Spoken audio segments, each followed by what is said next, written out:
ekonomiya. Paano pinapangibabawan ng mga monopolyo kapitalista ang mga krisis sa ekonomiya?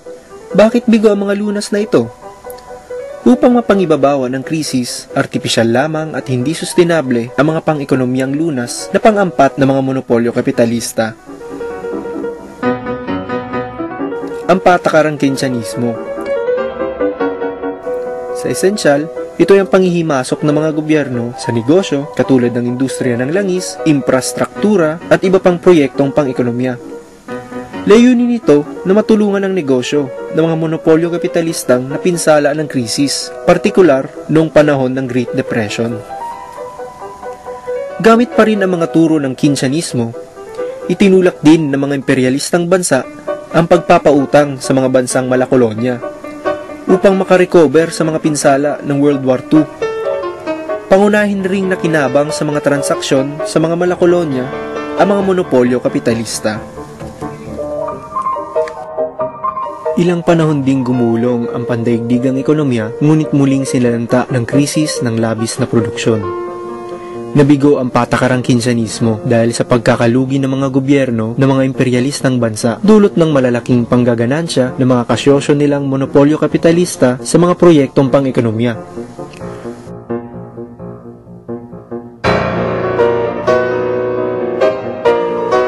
Muling pagkasaid ng pamilihan dahil sa kompetisyon sa produksyon ng mga imperialistang bansa at labis na pagtaas ng presyo ng mga bilihin dahil nahatak ng sobrang gastos militar sa panahon ng Vietnam War at Cold War. Pumihit naman tungong globalisasyon ang patakaran ng imperialismo mula noong 1970s hanggang sa kasalukuyan. Sa ilalim nito, itinulak ang ibayo pang pagbubukas ng mga ekonomiya ng mga bansa upang walang sagka ang paglabas-masok ng kapital at labis na produkto. Partikular sa Pilipinas, ipinatutupad ng Rehimeng Arroyo ang patakarang globalisasyon. Taliwas sa interes ng bansa, itinulak ang denasyonalisasyon,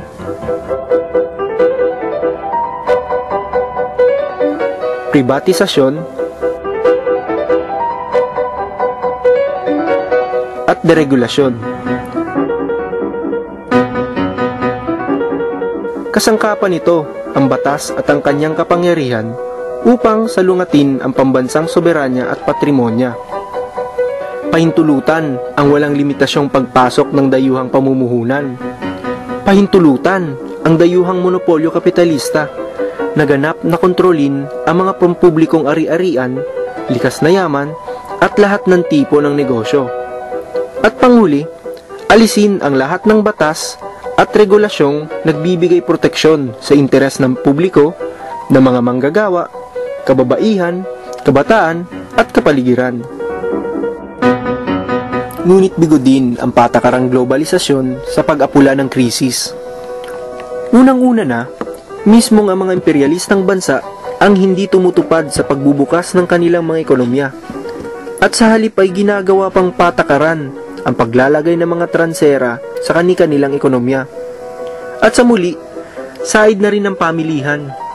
Bawat atrasadong bansa ay pagmamay-ari na ng mga imperialista bilang pamilihan nila. Malamang na tumungo sa gyera ang mga imperialista upang muling paghati-hatian ang mga teritoryo.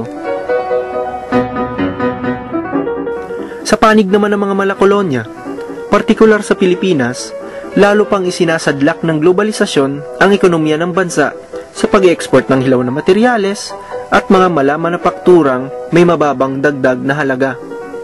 Samantala, ang kagamitan naman sa produksyon at maging ang mga produktong pangkonsumo ay ini-import pa. Halimbawa nito ang pag-import ng mga sobrang produktong agrikultural na nagpabagsak sa lokal na produksyon ng pagkain. Wala ring naging pag-unlad sa kabuhayan ng mamamayan dahil pinananatili ang napakababang pasahod sa mga manggagawa at empleyado. Palaki ng palaki ang kakapusan sa budget at gayon din ang paglobo ng utang ng gobyerno. Pagpapautang at paglalaan ng pampublikong budget. Maliban sa mga patakarang Keynesianismo at globalisasyon, Itinutulak din ang pangungutang upang mapangibabawan ang pagbulugsok ng ganansya, upang mapunan ng mga bansa ang kakulangan sa budget at pagkalugi sa pakikipagkalakal, at upang magmistulang tumatakbo ang ekonomiya dahil pansamantalang sumisigla ang paggastos ng mga mamamayan kahit walang pagtataas sa sahod at empleyo. Naglalaan din ng naglalaki ang pampublikong budget ang mga imperialistang gobyerno upang isalba o i-bail out ang naluluging kumpanya. Labis na ikinagagalit ng mamamayan ng mga bansang ito ang pagsasalba sa mapandambong ng mga korporasyon, sa halip na ilaan ang pera ng mamamayan para matulungan ang milyon-milyong nawalan ng trabaho, bahay, pensyon at iba pang benepisyo. Artipisyal at hindi sustenable ang mga pang-ekonomiyang lunas na ito. Dahil sa katunayan, pinagtitibay lang ng mga lunas na ito ang ibayo pang pag-imbudo ng ganansya tungo sa iilang monopolyo kapitalista. Hindi nabibigyang wakas ang pagkamal ng dambuhalang tubo at kapital na siyang ugat ng pagsasamantala sa malawak na mamamayan ng daigdig. Hindi nakapagtataka kung gayon kung bakit natural sa sistemang kapitalismo ang pag-uulit ng sikulong boom and bust na nagiging mas madalas at mas tumitindi sa bawat paggugupit ng krisis. Sa esensya, walang pagpapaunlad sa mga puwersa sa produksyon.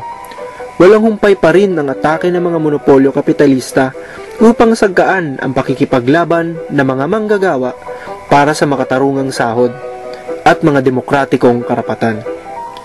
Ginagawa din ang lahat ng paraan upang gamitin ang mga instrumento ng gobyerno para ilayo ang mga manggagawa sa pagkamulat at pagkilos para sa makabuluhang pagbabago.